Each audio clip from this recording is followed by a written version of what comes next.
70 years of Samaritans is an extraordinary milestone, and that's why in this 70th anniversary year we are really grateful to have this amazing garden at Chelsea, which is very symbolically demonstrating the journey that people go through when they contact us at Samaritans. I used the Samaritans when I had a breakdown at 32. I mean, mental health was quite a stigma for me and my environment, and I needed an outlet. I needed to speak with a volunteer, someone that can just listen with me. If it wasn't for the Samaritans, I probably won't be here today.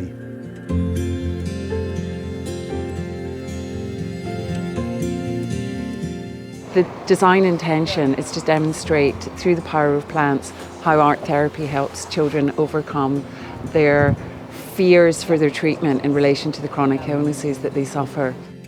I was going into high school and I was the only person in the school with the condition that I had.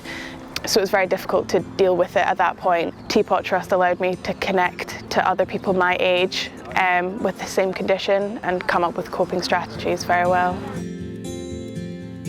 It feels really apt to be linking people and gardens and wildlife together in the 200th year of the RSPCA. To show people how they can bring wildlife into their garden and still have an enjoyable garden space. It really grows this idea of connection.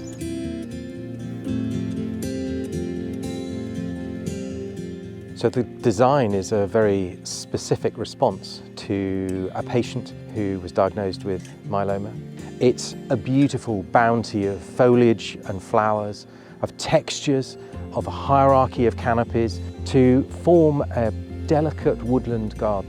When you're diagnosed with the condition, there's a lot goes on in your head, and you could want to forward think about the what ifs, whereas gardening is very grounding.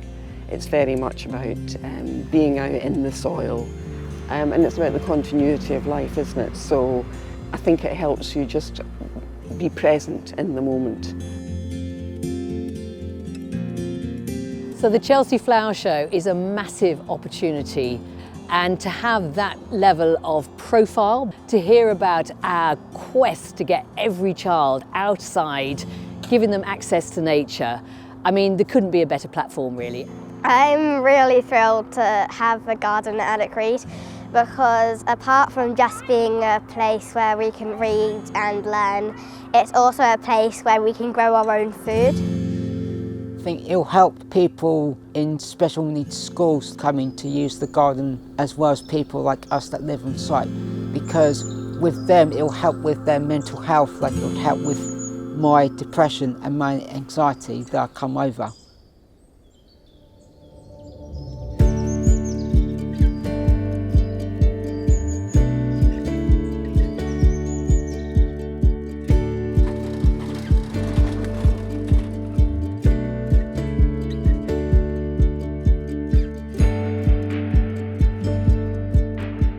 We have got this bed here mainly planted, so that just needs a bit more mulching, some finessing. It's really nice seeing the dome and the lab start to come together. The light effects are quite cool. When the sun shines through, you get all this kind of coloured light inside there, so that's quite fun, you know, a fun nod to insect morphology. We're in the middle of planting. It's like, we feel like we're on top of it, but there's lots of fiddly bits to do, so I think the reality is that it will probably take a little bit longer. I don't think we'll panic getting right to the wire, but I think we'll take our foot off the pedal a bit just to do the finer points. Our plan is to create this poster child, this blueprint that has massive ecological benefits, social community benefits, mental health benefits, that is affordable, that then we can roll out to councils nationwide to kind of create these spaces all over the place. And so at the moment we're planting the back corner over there, and the idea is that we plant as much as we can in the next couple of days, and then the plants have got time to settle and we can go round and kind of edit them as necessary.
was a moment yesterday when we had the children here from Alec Reed who sang on the garden, and I had a little tear in my eye.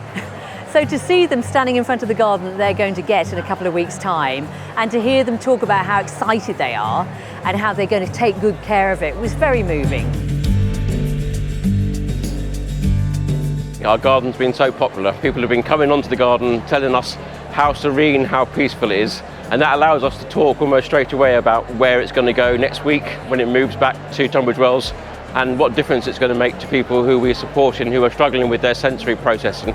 A serene garden, something people can touch and feel, is exactly what we wanted, and being able to explain that to people has been fantastic.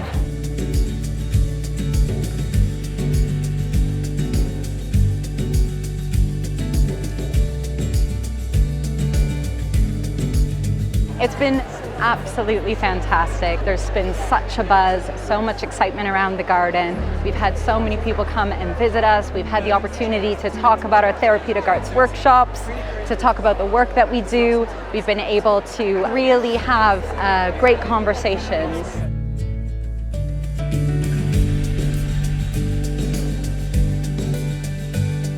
So we haven't had the chance to speak to our supporters very much in person over the last few years. So to have the chance to have this event at the Chelsea Flower Show, celebrate our wildlife garden and talk about the impact of our work to our donors and supporters is fantastic. We have had so many marvellous conversations today with the public, but also so much interest in the accessibility of the garden. And most of all, talking to people who are wheelchair users and seeing the joy and pleasure that they're getting experiencing the garden and being able to explore it.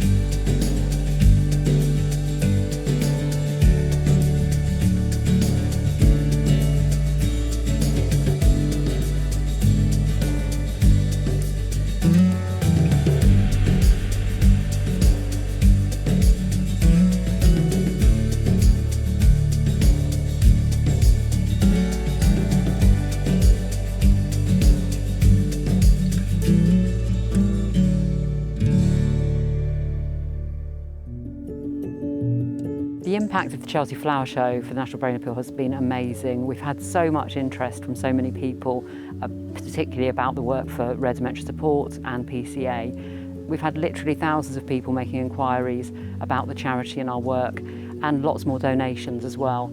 Seeing the Chelsea garden has made me spend more time in my own garden. It's made me value it more, really, and it's made me aware of all the things that are in our garden in terms of smells and colours and lots of different things. We're really excited for the garden to have a future life here at School 21. It seems really fitting that the Tunbridge Wells East Garden that was celebrating dance and the next generation of dancers has a future life here with these young people.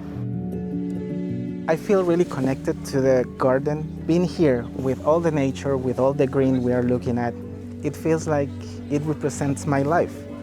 I was like that throughout the asylum path, and now we are between all this beauty, and I'm free.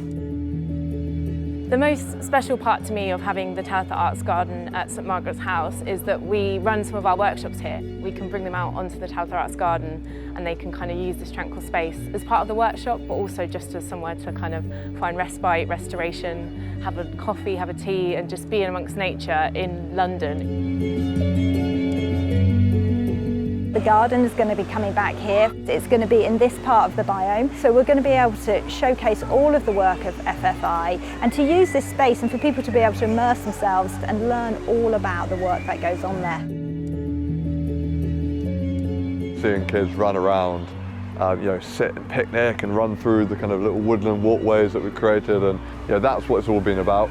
And this project for us has always really been about that legacy afterwards and what this garden's going to do for all the children and for all the families as well and the local communities.